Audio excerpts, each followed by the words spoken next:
اللہم صلی علی محمد و علی آلہ و صحبہ وبارک وسلم علیہ۔ یہ فخر تو حاصل ہے، برے ہیں کہ بھلے ہیں، دو چار قدم ہم بھی تیرے ساتھ چلے ہیں۔ گزشتہ دنوں ملیشین اتھارٹیز نے کارروائی کر کے ایک کالعدم جماعت کے 300 کے لگ بھگ ممبران کو گرفتار کر لیا۔ یہ سب نے خبر ایک سنی ہوگی، لیکن اس خبر کے پیچھے یہ شعر پڑھنے کا میرا مقصد یہ تھا۔ یہ تصویر جو آپ دیکھ رہے ہیں، یہ تصویر دیکھیں۔ اس تصویر میں آپ کو نظر آئیں گے مجاہد ختم نبوت مولانا الیاس چنیوٹی صاحب، جو اپنے دوستوں کے ساتھ خاص طور پر پاکستان سے تشریف لائے تھے ملیشیا میں اسی فتنے کا سدباب کرنے کے لیے۔ مولانا الیاس چنیوٹی صاحب، ڈاکٹر اسد صاحب جو کہ چنیوٹ سے ہی تشریف لائے تھے، انہوں نے 3 ہفتے قیام کیا صبا کے اندر جا کے، وہاں پہ اتھارٹیز کو، لوگوں کو اپ گریڈ کیا، ایجوکیٹ کیا، بتایا کہ اس فتنے سے بچیں۔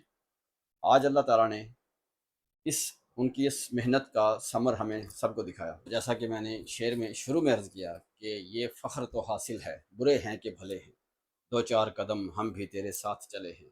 مولانا صاحب اسپیشل اسی مقصد کے لیے یہاں پہ تشریف لائے تھے، دو چار قدم ان کی معیت میں ان کے ساتھ ہم نے چلے۔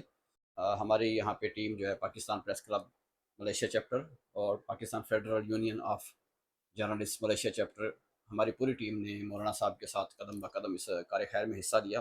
وہ کہ مولانا صاحب صبا میں بنفس نفیس تشریف لے گئے تھے، ڈاکٹر اسد صاحب وہ ان کے ساتھ وہاں پہ 18 دن کا مو بیش ہو رہا کیا، اور اپنا وہاں پہ ان کو یہ شرف حاصل ہوا کہ وہ ختم نبوت کے اوپر ان کو اویئرنیس دے سکیں۔ تو اس میں کہیں نہ کہیں اللہ تعالیٰ نے ہمیں شامل، اس قدم بقدم شامل رکھا۔ اس کی مجھے از حد خوشی ہے کہ الحمدللہ اللہ نے یہ رتبہ بلند ملا جس کو مل گیا۔ اللہ تعالیٰ نے اس کار خیر میں ہمیں تھوڑا سا حصہ لینے کی توفیق عطا فرمائی۔ اب دعا ہے اللہ تعالیٰ ہمیں ختم نبوت اور اسلام کی خدمت کے لیے دن رات زیادہ سے زیادہ خدمت کی توفیق عطا فرمائے۔ السلام علیکم۔